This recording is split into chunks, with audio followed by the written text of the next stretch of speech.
요한계시록에 이제 우리가 함께 보면서 14장을 보고 있는데 14장은 이제 어떻게 본다면 13장의 반대 측면에 있다고 말씀을 드렸습니다. 왜냐하면 13장은 용의 권세를 받은 그 짐승의 승리가 기록되어져 있고 그 속에서 그 짐승의 권세 아래서 성도들이 핍박을 당하고 고난을 당하고 또 그 가운데 순교자의 피를 흘리고 있는 그 모습을 이제 보여주었는데 14장부터는 14만 4천 그 핍박받았던 성도들이 이제 지금 어디 있는가라고 할 때 시온산에서 보좌 앞에서 찬양을 하고 있고 또 그 찬양하고 있는 그 찬양은 누구만 알 수 있는가? 구원을 경험한 자들, 구원받은 자들만이 부를 수 있는 찬양을 부르고 있다라고 말씀을 드렸습니다. 그래서 어떻게 본다면 1절부터 5절까지는 이제 좀 긍정적인 의미로서 성도들이 지금 우리가 받고 있는 이 고난 가운데 있다 할지라도 지금 우리는 이미 승리하였다라는 것. 그래서 우리가 지금 어디에 있는가? 시온산에서 그 어린 양 옆에 있다라고 이제 어린 양과 함께 있다라는 것을 우리에게 이야기해 준다면 이제 6절부터 20절까지가 어떤 이야기를 하냐면 조금 더 공격적으로 이제 그 구원과 심판에 대한 그 메시지를 선포하고 있습니다. 그래서 6절부터 이제 20절까지를 좀 구분을 해보면 6절부터 11절까지는 이제 세 다른 천사의 그 사역을 세 다른 천사를 소개하면서 어떤 사역을 하는지에 대한 이야기가 나와 있습니다. 그래서 좀 보게 되면 구속과 심판을 좀 선포하고 있다. 그 심판을 선포하고 있다라고 본다면 반대로 이제 14절부터는 어떻게 나오냐면 다른 또 새 천사가 나오는데 역시 그 새 천사의 사역을 다시금 반복하고 있는 겁니다. 다만 이제는 그 구원과 심판을 선포하는 것으로 선포가 아니라 이제 어떻게 한 거냐면 이제 그 심판이 실행되어지는 장면을 좀 보여주고 있습니다. 그리고 그 중간에 어떻게 본다면 12절과 13절에서는 어떤 것을 이야기하냐면 이제 죽은 자들에 대한 안식, 그러니까 성도들이 그 속에서 안식을 얻는다라고 하는 그 안식을 또한 함께 이야기를 하고 있는데 이게 중요한 것이 이제 우리가 6절부터 이제 11절, 13절까지 우리가 함께 오늘은 좀 보겠지만 성도들은 지금 이제 결국 안식을 취하고 있는데 그러면 그 안식과 대비되어지는 이 새 천사의 심판, 구원과 심판 속에서 그것이 어떻게 나타나고 있는지를 우리가 보면 왜 성도들에게 안식을 취한다라고, 그러니까 13절에서 안식한다, 그러니까 쉼을 얻는다, 본문에서 쉼을 얻는다라고 했는데 그 안식, 그것이 이제 좀 더 본다면 안식이라고 우리가 좀 볼 수 있습니다. 그 샬롬이죠, 평안. 그래서 6절부터 좀 보면 이제 6절에 보면 또 보니 다른 천사가 공중에 날아가는데 땅에 거주하는 자들 곧 모든 민족과 종족과 방언과 백성에게 전할 영원한 복음을 가졌더라. 6절과 7절은 이 이제 첫 번째 천사의 이야기를 합니다. 그 첫 번째에서 뭘 하는 거냐면 지금 영원한 복음을 가졌다라고 하고 있죠. 그럼 영원한 복음을 가졌는데 그럼 이 영원한 복음은 결국에는 이 지금 첫 번째 천사는 뭘 얘기하냐면 복음을 전하고 있는 거예요. 그리고 그 복음에 대해서 어떻게 하냐? 7절에 큰 음성으로 이르되 하나님을 두려워하며 그에게 영광을 돌리라 라고 이야기합니다. 하나님을 두려워하며 그에게 영광을 돌리라. 이는 그의 심판의 시간이 이르렀음이니 하늘과 땅과 바다와 물들의 근원을 만드신 이를 경배하라 하더라. 자, 여기에서 이제 지금 영원한 복음을 가졌는데 그때 큰 음성이 들려요. 큰 음성이 어떤 것이냐? 하나님을 두려워하며 그에게 영광을 돌리라는 겁니다. 여러분 실제로 아담과 하와를 창조하신, 그러니까 온 세상을 창조하시고 아담과 하와를 창조하셨죠. 그들이 에덴 동산에서 하나님의 영광을 누렸나요? 못 누렸나요? 누렸죠. 그러니까 아담과 하와가 에덴에서 하나님의 영광을 누렸을 때 그들의 삶은, 그러니까 에덴에서의 그 삶 자체는 뭐였냐면 경배였다라는 거죠. 그러니까 달리 얘기하면 예배였다라는 겁니다. 그러니까 우리가 예배에 대해서 뭔가를 이야기할 때 예배의 근원적인 모습을 에덴에서부터 찾고자 합니다. 왜? 하나님 앞에 온전히 섰을 때 죄를 짓기 전에 아담과 하와의 그 모습이 결국에는 예배의 모습이었다라는 거죠. 경배의 모습이었다는 겁니다. 그러니까 그러면 그럼 타락한 이유와 아담과 하와가 선악을 알게 하는 나무의 열매를 먹고 쫓겨났을 때, 에덴으로부터 쫓겨나서 타락한 모든 인류는 결국 어떤 처지에 세워졌는가? 그럼 그 안에서 죄가 무엇인가라고 했을 때 죄는 분명하죠. 하나님과의 관계가 단절되어진 것 자체가 이미 뭐예요? 죄의 결과이고, 그것이 결국에는 죽음이다라는 사실을 우리에게 알려주고 있습니다. 그리고 그 결국 죄는 뭐냐면 하나님 없이 살아가는 인간의 모든 행위들, 그리고 하나님 없이 하나님의 자리를 찬탈하려고 하는, 대적하는 그 모든 행위들이 다 뭐다? 죄다라는 거죠. 그러면 영원한 복음이라는 건 뭘까요? 결국 뭐예요? 하나님께 뭐냐면 하나님을 두려워하고 하나님께 영광을 돌리라는 겁니다. 그러니까 하나님께 나오라는 거죠.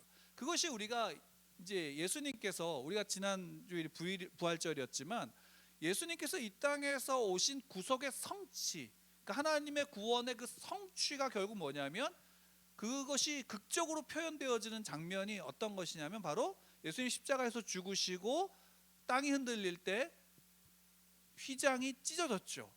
성소와 지성소를 가르는, 지성소로 들어가는 휘장이 찢어졌다라는 것이죠. 그럼 그것은 무엇이냐면 이제 모든 믿는 자가 다 뭐가 되어진다? 제사장이 돼서 대제사장만이 들어갈 수 있던 그 지성소에 모든 성도들이 들어갈 수 있다라는 겁니다. 그러니까 하나님과의 관계가 예수 그리스도로 말미암아 회복되어진 것이 상징적으로 보여주는 장면이죠. 그러니까 영원한 복음이라는 것은 다른 것이 아니라 하나님을 두려워할 줄, 그러니까 달리 얘기를 하나님을 경외해야 된다라는 것이고, 그 하나님께 영광을 돌린다라는 것입니다. 그러면 그러한 사람들, 구원받은 그리스도인들이 행할 수 있는 그 하나님의 영광의 온전한 표현이 무엇인가? 예배다라는 거죠. 그것이 경배다라는 겁니다. 그 복음이 선포되어지는데, 왜? 결국 그 모든 것의 근원이 누구시냐? 하나님이시고, 그 하나님만이 모든 경배와 영광을 홀로 받으시기에 합당하신 하나님이다라는 겁니다. 반대로 그러면 둘째, 이제 8절부터는 또 다른 천사, 곧 둘째가 나옵니다. 둘째가 그 뒤를 따라서, 그러니까 첫째 천사의 그 뒤를 따라서 말합니다. 무엇을 얘기하는가? 심판을 선포하는 겁니다. 그 심판을 하는데 무너졌도다 무너졌도다 바벨론이여라고 이야기합니다. 여기서 그러면 큰 성 바벨론은 어디일까요? 지금 이제 이거는 우선은 역사적으로 지금 요한의 시대의 큰 성 바벨론은 어디일까요? 로마 제국이었죠. 로마 제국을 가르치는 겁니다. 왜? 그 당시에, 그러니까 로마는 왜 또 바벨론이라고 얘기하냐면, 실제로 구약에서 예루살렘 솔로몬 성전이 그 무너진 것은 바벨론의 침략에 의해서 무너졌어요. 근데 그럼 다시 지어진 성전, 그러니까 헤롯 성전이라고 하는 다시 지어진 성전을 무너뜨린 나라가 어느 나라예요? 로마였던 거예요. 그러니까 어떤 의미로서 유대인들에게 있어서는 로마는 바벨론과 같은 의미를 가지고 있는 거예요. 그러나 단지 그러면 어떤 당시의 나라로서의 로마만을 이야기하는가라고 할 때 그것이 아니라 실제로 로마로 대표되어진 세상 권력을 이야기하는 거죠. 그리고 이제 앞서 13장에서 얘기했지만 짐승, 첫째 짐승은 로마의 황제를 대표한다고 하면, 둘째 짐승은 그 로마의 황제 숭배를 돕는 사제들이라고 할 수 있는 거예요. 둘째 짐승은. 그리고 용은 뭐냐면 사단의 그 권세를 받은, 그러니까 사단 그 뒤에서 그대의 권세를 준 존재로 사단인 거죠. 그럼 결국 큰 성 바벨론이 무너졌도다라고 지금 선언하고 있는 거예요. 근데 왜 그러면 큰 성 바벨론이 그 무너졌는데, 그럼 이 큰 성 바벨론은 어떤 존재인가? 그의 모든 나라에게 뭘 하고 있어요? 그의 음행으로 말미암아 진노의 포도주를 먹이던 자로다 라고 하는 겁니다. 그러니까 음행이죠. 그 음행은 결국 뭐냐면 단순하게 남녀의 어떤 관계 불륜의 차원이 아니라, 이것은 말 그대로 하나님 앞에서 우상을 숭배하게 만들었던 거죠. 그러니까 하나님을 떠나서 세상의 그 어떤 것들을 추구하고 세상의 그 어떤 것들을 바라보는 것 그 자체가 무엇이에요? 음행인 거예요. 하나님 앞에서 음행인 겁니다. 그러니까 구약에서도 그렇고 신약에서도 그렇고 음행에 대한, 음란에 대한 죄에 대해서 조금 더 심각하게 우리에게 경각심을 주는 것은 뭐냐면 그 음란의 행위가 결국 무엇으로 대표되어지냐면 하나님을 떠나서 다른 우상을 숭배하는 것. 또 어떻게 보면 하나님도 믿고 다른 우상도 믿는다라고 말하는 것. 그것은 하나님을 믿고 있어라고 말하는 것도 결국에는 음행이다라는 겁니다. 그리고 그것은 결국 뭐냐? 진노의 포도주를 마시는 것이다라는 겁니다. 그것은 반복되어지고 있죠. 셋째 다른 천사가 이제 결국 짐승과 그 우상에게 경배하고 이마에 손이나 표를 받으면 10절에 그도 하나님의 진노의 포도주를 마시리니. 그러니까 지금 이제 이 둘째, 그러니까 첫 번째 천사는 어떻게 보면 구원을 지금 선언하고 있는 것이라면 둘째, 셋째 천사는 지금 이제 그 심판을 지금 선언하고 있는 거죠. 근데 심판을 선언하면서 당시에서 우리가 좀 알 수 있는 당시 그 역사적인 상황 속에서 바벨론으로 대표되는 로마라고 하는 큰 나라. 그러나 그 안에서 로마 안에서 지금 황제를 숭배하게 하는 그 첫 번째 짐승의 모습. 그래서 그 황제를 숭배함으로 말미암아 받는 표, 그 모습들, 그 앞에서 우상을 절하고 그로 말미암아 누리는 안식의 모습을 이야기합니다. 근데 이거죠. 실제적으로 이겁니다. 그러니까 당시에 믿는 자들, 그리스도인들이라고 했을 때 그리스도인들이 당시 현재의 안식을 누리기 위해서는 어떻게 해야 될까요? 현재의 안식을 누리기 위해서는 황제 앞에 절하면 돼요. 그때 사용할 수 있었던 내 자기 위안이 뭘까요? 그래, 내 마음의 중심은 하나님을 믿지만 어쩔 수 없이 그냥 내가 고개만 그냥 숙이는 거야 라고 말하는 자기 변명이 그 안에 분명히 있는 거죠. 근데 그에 대해서 성경은 당시에 그 사도들은 분명하게 말하는 게 뭐냐면 그거 음란이다라는 거죠. 하나님 앞에 음행하고 있는 것이다라고 말하는 겁니다. 그러니까 뭐냐면 너희들은 믿음을 지켜야 돼라고 계속적으로 반복하고 있는 겁니다. 그리고 실제로 거기에서 그런 잠깐의 평안, 잠깐의 그 안식, 쉼을 얻는 것인데 결국 그 쉼을 얻는 그 모습이 어떤 것이냐? 요한은 그것을 지금 두 번 똑같은 구절을 반복하면서 이야기하는 게 뭐냐면 하나님의 진노의 포도주, 그러니까 진노의 포도주를 마시고 있는 것이다라는 겁니다. 진노의 포도주. 그러니까 우리에게 주어진 거죠. 우리는 지금의 현실 속에서의 쉼을 얻기 위해서, 안식을 누리기 위해서 하나님을 믿는데 하나님을 믿는 자로서 행하지 말아야 될 것, 또는 하나님의 말씀과 계명의 중심 속에서 벗어난 일들을 또한 행하려고 하는 그 자체에 대해서 어떻게 보면 이 시대는 분명하게 드러나죠. 로마에게 굴복하지 않는 거죠. 로마라고 하는 그 나라에 굴복하지 않는 것이고 로마 그 황제 숭배 사상 앞에서 황제한테 절하지 않는 거예요. 내가 비록 그로 말미암아 그 표를 받지 않음으로 말미암아 경제 생활이 불가능하고 그로 말미암아 그 삶의 그 모든 것들을 내가 누릴 수 없다 할지라도 어떻게 하냐? 그것이 분명하게 눈에 보여지는 거예요. 그것을 지키면 되는 거죠. 근데 오늘날에는 어떨까요? 지난주에도 말씀드렸다시피 오늘날에는 그것이 분명하게 보여지나요? 보여주지 않아요. 그렇기 때문에 더 오늘날에는 어떻게 하냐면 더 음란에 빠지기 쉬운 거예요. 신앙의 음란 속에서. 그것은 그렇기 때문에 우리가 더 분명히 주의 말씀 가운데 그것을 분별하지 않으면 안 되어지는 겁니다. 제가 이제 어제 그 지방의 모임이 있어서 그거 가면서 계속 이제 머릿속에 맴돌았던 것 중에 하나가 무엇이냐면 이거였어요. 형식. 우리가 형식이 중요한가요, 안 중요한가요? 중요하죠. 형식이 중요한 이유는 뭐냐면 형식 자체가 중요한 게 아니라 형식에 담고 있는 내용이 중요한 거죠. 그걸 우리식으로 얘기하면 본질이죠. 우리 신앙의 본질을 담고 있는가 아닌가가 중요한 겁니다.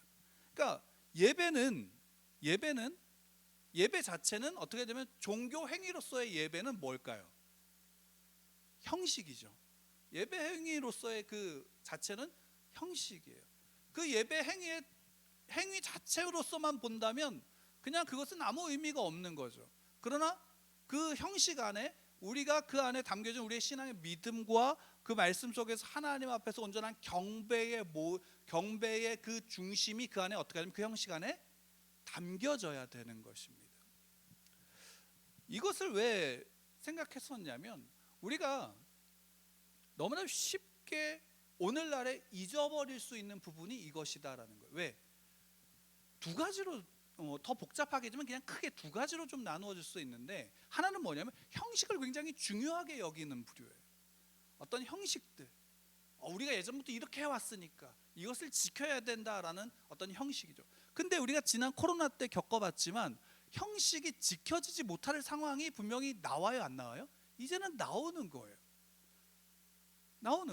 그러면 그 상황에서 어떻게 하냐면 그 본질이 그 안에 담겨져 있는 본질을 가지고 새로운 형식이 만들어져야 되는 거죠. 새로운 형식이 만들어져야 된단 말이에요. 그래서 여러 가지 시도 속에서 그것이 만들어지고 있어요.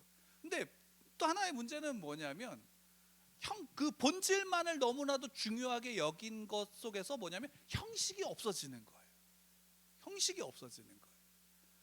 근데 형식이 없어지면 그게 뭘로 가냐면 방임으로 가는 거예요. 방종으로 가는 거예요. 왜?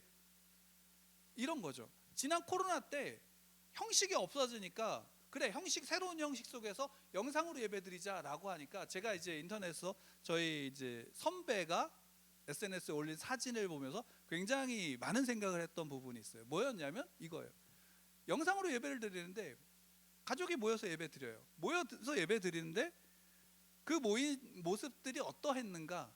아이들한테는 옷을 입고 너희들이 주민 예배 드릴 것이니까 옷을 입고 씻고 준비해서 같이 TV 앞에 앉아요. 그렇게 한 거예요. 그 아이들은 말을 잘 듣죠. 그 아이들은 말 듣고 그 앞에 앉았어요. 근데 아빠는 어떠했을까? 그렇게 했던 아빠는 반바지에 침대 그 소파에 누워서 이렇게 누워 있는 거예요.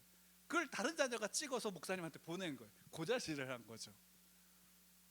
그럼 여기서 이 작은 사진이고 우스고 넘길 수 있는 사진이지만 심각한 부분이 있어요. 나는 마음의 중심은 있지만 내 태도와 내 자리와 내 모습 속에는 뭐가 없는 거예요? 그것을 담을 만한 형식이 없는 거예요. 형식이 없는 중심은 어떤 면으로 의미가 없어요. 하나님은 그걸 기뻐하지 않으실 거다라는 거죠.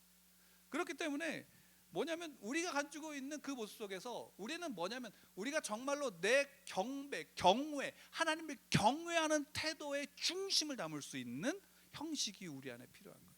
그러나 시도 속에서 저번에도 한번 말씀드렸다시피 챗GPT라는 것이 나오면서 우리는 쉽게 말하면 가상의 인공지능 목사를 둘 수도 있는 시대가 올 수도 있어요. 사람들이 그렇게 추구할 거예요. 여러분, 제가 챗GPT에 대해서 하나 말씀드리면 혹시라도 나중에 할 때 챗GPT에다가 이렇게 요구를 하면 내가 원하는 설교문을 작성하고 나중에 좀 더 발전하면 내가 원하는 설교를 인공지능이 해줄 거예요.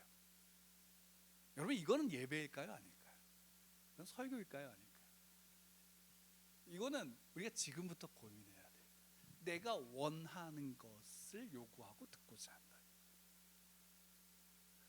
그러니까 지금 시대는, 차라리 이 시대 때는 분명하죠. 로마라고 하는 분명함이 있어요. 지금의 바벨론은 보이지 않아요. 그거 나쁘다라고 말할 수도 없어요. 그렇다고 우리가 인공지능 나빠 이렇게 정해서 우리가 인공지능을 사용하지 않을까요? 아니에요. 우리의 삶에 굉장히 많이 들어와 있어요. 우리가 사용하는 핸드폰도 스마트폰도 결국 하나의 어떤 작은 인공지능이거든요. 그 속에서 우리는 그 안에서 본질을 추구해야 되는 거죠. 근데 중요한 건 뭐냐면 작은 안식, 작은 쉼, 현재의 쉼을 얻기 위해서 뭐냐면 우리가 그 하나님의 것이 아닌 하나님을 잃어버리고 세상 가운데 나아가는, 또는 하나님을 믿고 세상도 믿는다라고 하면서 양발을 거치는 그 모습 속에서는 결국 성경은 뭐냐면 진노의 포도주를 마신다. 근데 재밌는 거는 뭐냐면 그 앞에 8절에서 바벨론은 모든 나라에 그의 음행으로 말미암아 진노의 포도주를 먹이던 자로다라고 되죠. 약간은 뭐냐면 수동적인 거예요. 그러니까 어떻게 보면 강압적인 거죠. 강제한 부분이 있어요. 근데 두 번째는 뭐냐면 9절 10절에서는 뭐냐면 하나님의 진노의 포도주를 마시리니, 여기는 어떤 거냐면 좀 능동적인 측면이 있어요. 그러니까 자기가 먹는 거예요. 스스로 선택해서 그곳을 가는 거예요. 무서운 거죠. 그리고 그 잠깐의 쉼 속에서 12절에 이제 중간 단계 12절 13절에서 뭐냐면 성도들에 대해서, 그 구원에 대해서 분명히 죽은 자들의 안식을 선언하세요. 쉼을 선언하세요. 성도들의 인내라고 하는 12절, 우리 12절 13절 두 절을 다시 한번 같이 읽을까요? 같이 시작. 성도들의 인내가 여기 있나니 그들은 하나님의 계명과 예수에 대한 믿음을 지키는 자니라. 또 내가 들으니 하늘에서 가라, 지금 이후로 주 안에서 죽은 자들은 복이 있도다 하시매 그들의 수고를 그치고 치리니 이는 그들의 행한 일이 따름이니라. 성도들의 인내가 여기 있다라는 거죠. 성도들의 인내, 우리 이제 앞장에서 10절, 13장 10절에서 보면 성도들의 인내가 나옵니다. 자, 13장 10절 제가 읽어드릴게요. 사로잡힐 자는 사로잡혀 갈 것이요 칼에 죽을 자는 마땅히 칼에 죽을 것이니 성도들의 인내와 믿음이 여기 있느니라. 이거 여기서 무슨 의미였냐면 결국 칼에 맞아 죽더라도 내가 뭘 지키는 거예요? 믿음을 지키는 거예요. 믿음을 지키는 것이고, 또 그 믿음, 예수 그리스도를 믿는 그 믿음을 지키는 자들의 모습을 이야기하죠. 그게 성도들의 인내다라는 거예요. 그 인내가 여기에 있어요. 그들은 하나님의 계명과 예수에 대한 믿음을 지킨 자다. 그러니까 예수에 대한 믿음을 지킨 자와 함께 동의어적으로 함께 사용하는 게 뭐냐? 하나님의 계명을 지킨 자예요. 그러니까 계명을 지킨 자는 누구를 믿는 자예요? 예수를 믿는 자예요. 예수를 믿는 자는 하나님의 계명을 지키는 자다라는 것이 같이 나오는 거예요. 그리고 주의 말씀을 지키는 것, 그것이 주의 말씀을 지키고 주의 말씀대로 살아가고자 하는 것, 그 말씀이 가지고 있는 본질적인 의미를 깨닫고 그 주야로 묵상하면서 깨달은 바를 지켜나가는 것, 이거죠.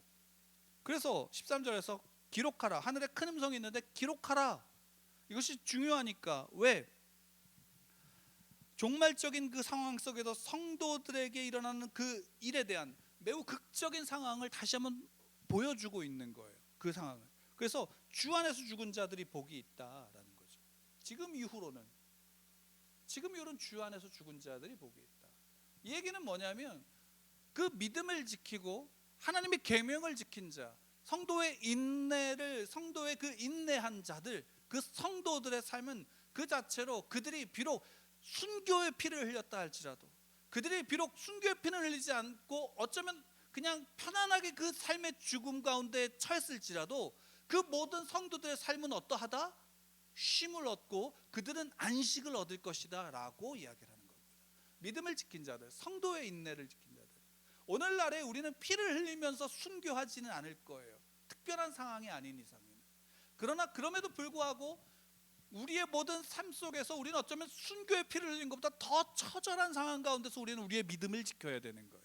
그리고 그 계명을 지켜야 되는 거예요. 계명을 지키는 것도 단지 착한 일을 한다로서의 계명을 지키는 게 아니라 그 안에 담겨 있는 참된 하나님에 대한 믿음의 본질을 가지고 그 형식을 우리의 삶 속에서 담아내야 되는 거예요. 담아내야 되는 거예요. 그리고 결국에는 그 성도들의 삶은 어떡한가? 그 삶의 모든 것, 그리고 그의 죽음도 결국에는 안식이다라고 선언하고 있는 것입니다. 종말적인 상황 가운데 종말의 시대를 살고 있는 것, 오늘날 마찬가지입니다. 예수 그리스도가 이 땅에 오심으로 말미암아 종말은 이미 시작되어진 거예요. 극적으로 시작되어지고 우리 가운데 그 종말은 현실적으로 다가왔습니다. 그리고 점점 시대가 발전하고 나라가 살기 좋은 상황 가운데 문화가 발전하고 있습니다. 그러나 그 가운데서 우리의 신앙은 더 어떡하냐? 분명한 선이 이분법적으로 구분할 수 있는 상황 가운데 서는 게 아니라 그것이 경계가 모호해지는 상황 가운데 우리는 계속 설 수밖에 없는 거예요. 그러니까 우리는 더욱더 어떡하냐? 주의 말씀 앞에서 분명한 그 믿음의 본질을 세워나가야 하는 것입니다. 지금 사도 요한은 바로 그것을 이야기하는 거예요. 요한계시록은 그래서 어떤 면으로는 어떤 면으로가 아니라 저는 분명히 요한계시록을 통해서 보게 되어진 보면 볼수록 뭐냐면 심판의 메시지가 아니라 성도들에게 있어서는 이것은 무엇이냐면 구원의 메시지입니다. 여러분, 우리에게 있어서 이건 구원의 메시지입니다. 요한계시록을 보면 두려워해야 될 이들은 어떤 이들일까요? 큰 성 바벨론 앞에 있는 자들이에요. 음란을 저지른 자들이에요. 구원받은 예수 그리스도를 믿고 그의 말씀과 계명을 따라가는 자, 하나님의 계명을 지키는 자들에겐 이 말씀은 뭐예요? 구원의 메시지인 거예요. 우리 그 사실을 분명히 해야 돼요. 요한계시록은 우리를 향한 심판을, 나를 향한, 믿는 자들을 향한 심판이 아니라 믿지 않는 바벨론을 향한 심판이라고요. 그 속에서 분명히 구원의 메시지가 분명히 있는 겁니다. 그리고 우리는 그 무엇을 선언하는 거예요? 우리에게 있는 구원의 메시지를 선언하는 거예요. 첫째 천사가 지금 선언하는 영원한 복음이라는 건 뭐예요? 영원한 복음이라는 건 뭐예요? 결국에는 7절에 다시 한번 보면 하나님을 두려워하며 그에게 영광을 돌리라, 그에게 경배하라, 이거 아닌가요? 우리가 누리고 있는 구원이 이거 아닌가요? 예배하고 있는 것입니다. 우리가 이 주일날, 수요일날 공적인 예배뿐만이 아니라 우리의 삶이, 그 공적인 예배 속에서 누렸던 그 모든 것들이 우리의 삶에서 우리의 삶의 예배로 드려지고 있는 모든 것. 그래서 우리의 삶이 말씀이 중심이 되어지고 그 말씀 앞에서 우리가 날마다 서나가는 것, 그 구원을 누리는 것, 이게 성도들의 구원입니다. 우리가 가진 구원입니다. 그렇게 우리는 세상을 두려워할 필요가 없는 것입니다. 어려움이 있다 할지라도 우리가 그 속에서 주의 성령 앞에 간구하는 겁니다.